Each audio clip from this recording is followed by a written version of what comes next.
Hi everyone, welcome to Things Lucy Reads. I'm Luce and this is part 1 of my December wrap-up. Now, if you are paying any attention at all to my channel, you will have noticed that, yes, I have skipped my November wrap-up. The reason for that is I've tried to film it 5 times and it either hasn't been right or I've stuffed up too much, or one time I had music playing in the background which meant you couldn't hear my voice because the microphone on my camera got confused.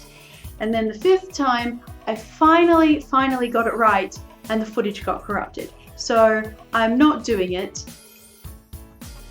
I want to say at all, but I probably will at some point. It will just be later when I have time and then I'll do a catch up. So yeah, so this is part 1 of my December wrap up and I've read 7.5 books.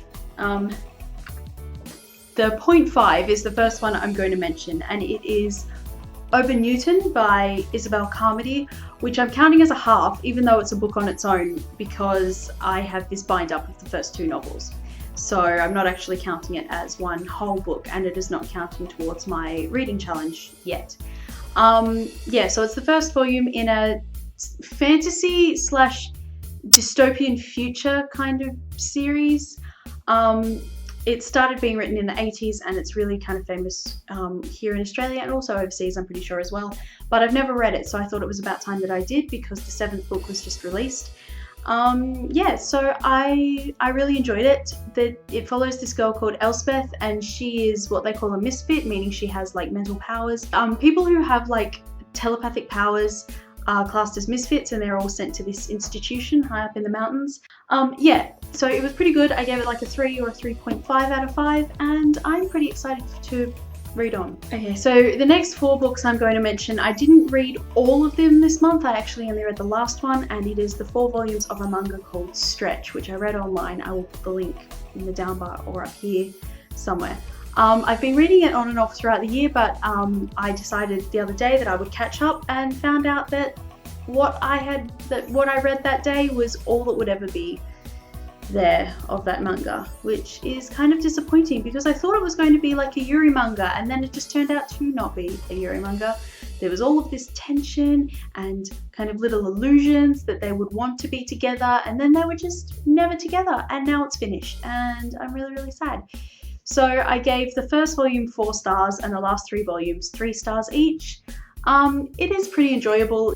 One of the characters is training to be a doctor, so she kind of like is big on stretching and teaches her roommate how to stretch, and so throughout the manga there's like them doing little stretch routines and it tells you what the stretch is and like how to do it yourself. And I haven't actually tried any of them, but I think at one point I'm going to reread it and then also do the stretches that they're doing because it would be just super fun, I think. So yeah, that was a little bit of a disappointment, but overall it's a pretty cute series and probably worth reading. The next book I'm going to talk about is a single issue of a comic, and it is a Rat Queen special about the character Braga.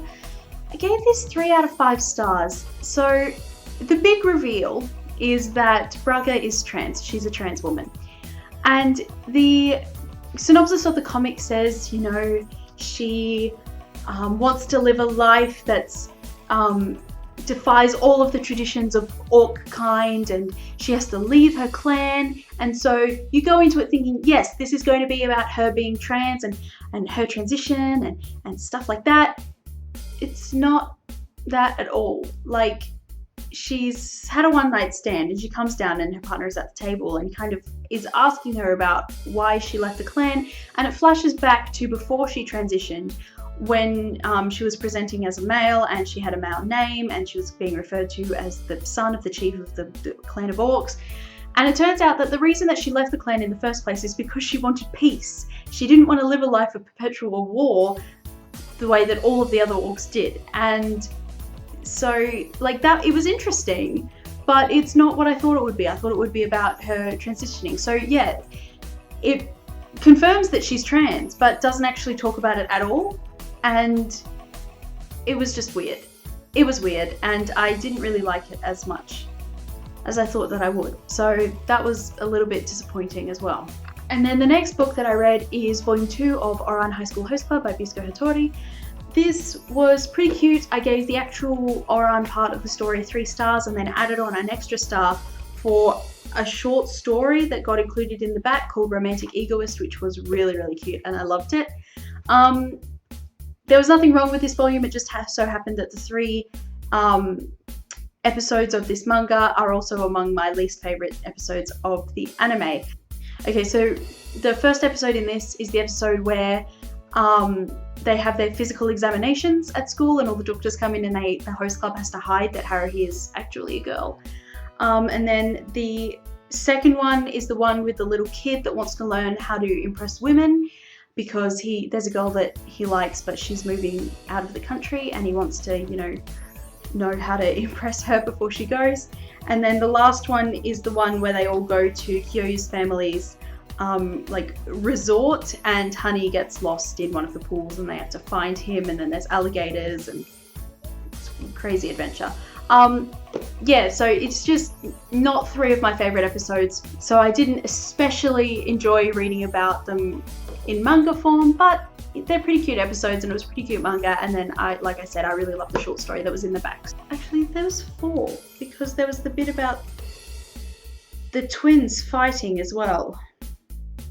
Yeah, and also the ones where the twins have the big fight, which is actually just all put on and not real at all. Yeah, 4 out of 5 stars. It was okay. Not my favorite, but it was okay. And then the last book that I read that I'm going to talk about in this wrap-up is Sailor Moon Volume 4, which is my 120th book of the year. So that means I have smashed my Goodreads reading challenge and I feel pretty proud of myself. So I think next year I'm going to aim for 150. I feel a little bit like I've cheated because I've read nothing but comics and graphic novels this month, but whatever, don't even care, still counts. So I gave this volume 4 out of 5 stars. In this one, it's everything kind of comes together a lot more and starts to make more sense. For the previous 3 volumes, I've thought that it's just a lot of action and not really much plot line and not a lot of explaining, but in this, you do find out a lot more about the world that they live in and why things are happening, and so it was really interesting and I was really interested for the whole thing. And yeah, I just really enjoyed this series and I can't wait to keep going with it. So yes, those are all of the books I'm going to talk about in this part of the wrap up, and I will see you in my next video. Bye everyone.